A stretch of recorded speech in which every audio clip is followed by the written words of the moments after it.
Enzo Amore not facing charges for sexual assault. The charges has been fully dropped. There will be no further investigations as far as this case goes. Enzo Amore now is a free man as far as these charges goes. What do you think about it, man? Yeah, I just want to say Phoenix police confirmed last Wednesday that following an investigation into the matter, no charges would be filed against Enzo, although the case could be reopened if new evidence comes to light. What new evidence going? If they ain't got look here, they ain't got no DNA, right? They ain't got no fingerprints. You know what I mean? Fingerprints. You know what I mean? They ain't got nothing but. There's no glove left. Only thing they have is one person's word against the other. Now, when in this day and era in 2018, that's the case right there. Something can happen. One can be brought up on charges. Therefore, a case has to be built. We have to come up with evidence. We have to, do our due diligence. And obviously, they did. They did, and they didn't find anything substantial. They didn't find anything substantial, as far or as, even circumstantial. And my thing is this right here. Is it a win? That's an interesting question. I don't know. I mean, it's in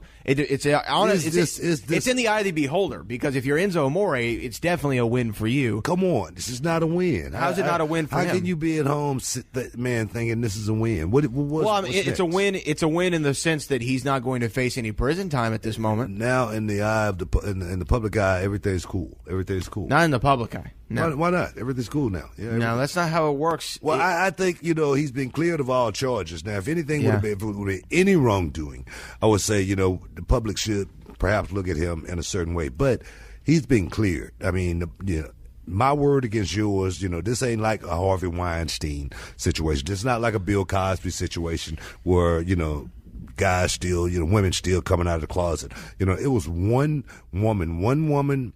In my estimations, I wouldn't call her, I wouldn't say she was disturbed or anything, but you look at some of her internet posts, she's definitely one that loves being on social media and talking about this actual act, something that happened. Me personally, if me as a man have gone through an act like this, I ain't going to be talking about it on social media.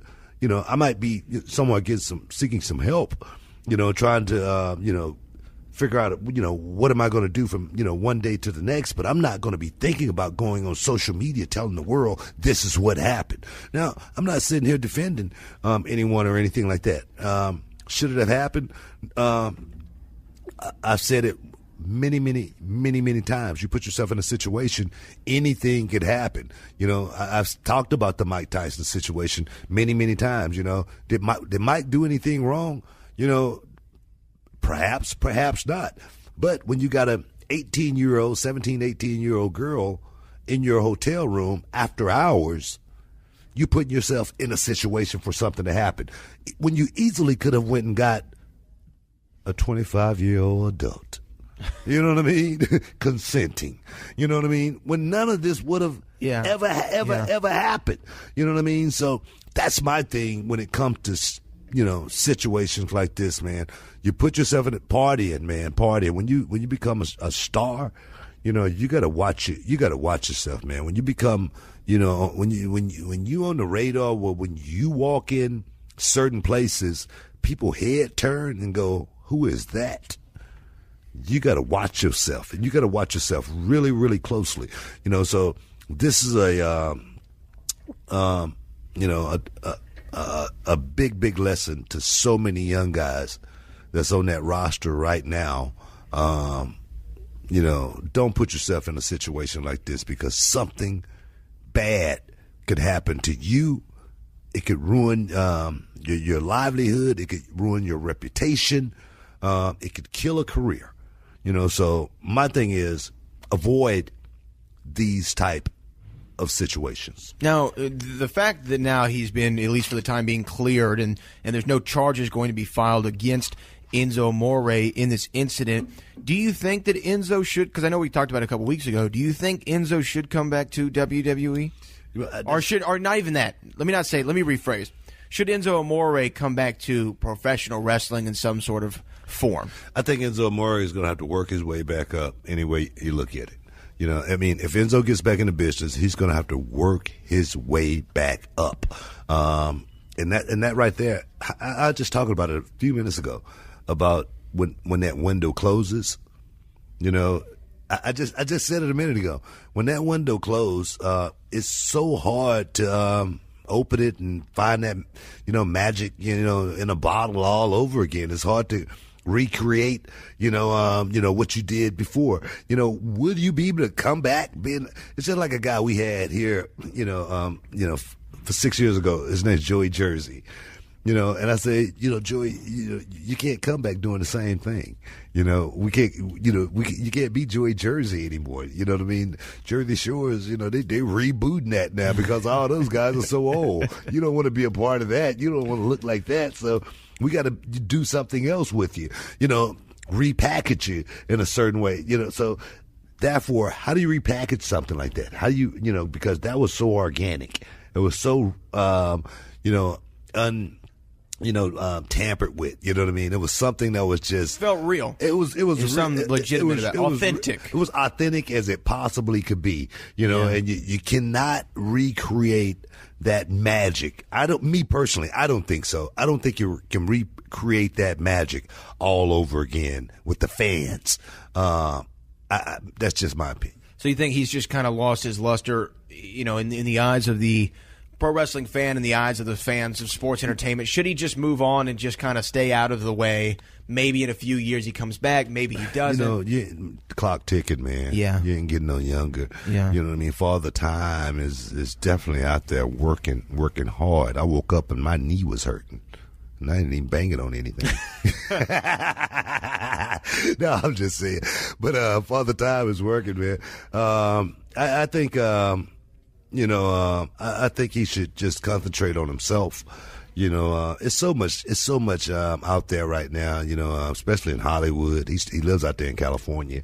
You know, I mean, there's so many guys, picking up roles here and there and whatnot. Yeah, but what any casting agents want to go near him with, allegations out there? With all the stars, come on. That's what I'm saying. They're all on the outs. You know, the Kevin Spaceys of the world, the whomever else. But all of those guys were guilty. You know what I mean? We talking about a guy that's been found. But here's the thing. There's a difference between being guilty.